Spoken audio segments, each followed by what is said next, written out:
Mahigit 3 pisong halaga ng hinihinalang shabu ang nasamsam sa mga otoridad sa isinagawang bypass operation sa Yakapin Barangay 36 noong gabi ng Hulyo 27. Isang 30 anyos na high-value individual o HVI ang naaresto habang nakatakas ang kanyang kasamahan na patuloy ngayong hinahanap ng mga kapulisan.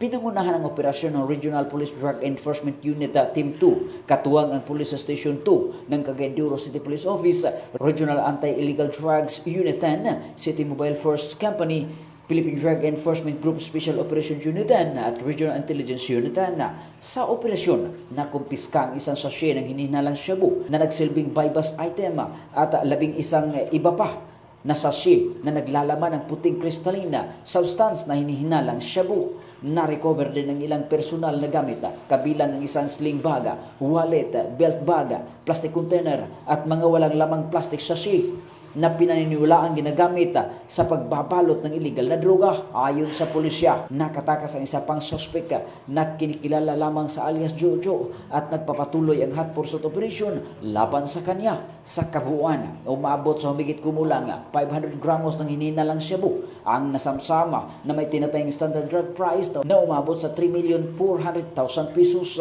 Isa sa pinakamalaking drug haul na naitala kamakailan lamang dito sa lungsod. Sa kasalukuyan, nasa kustodiya na ng pulisya ang naarestong suspect habang inihanda ang kasong paglabag sa RA 9165 o Comprehensive Dangerous Drug Act of 2002. Patuloy naman na tinutugis ng mga otoridad ang nakatakas na suspect habang muling iginiit ng Police Regional Office 10 ang kanilang walang humpaya na kampanya laban sa illegal na droga upang mapanatili ang kaligtasan at kaayusan sa mga komunidad ng Northern Mindanao. Mula dito sa Campo Alagar, ako po ang inyong Police News Network correspondent mula sa Regional Public Information Office ng Police Regional Office 10, Corporal Joel Lazaro Subsuban, alagad ng batas, tagataguyod ng balitang pulis.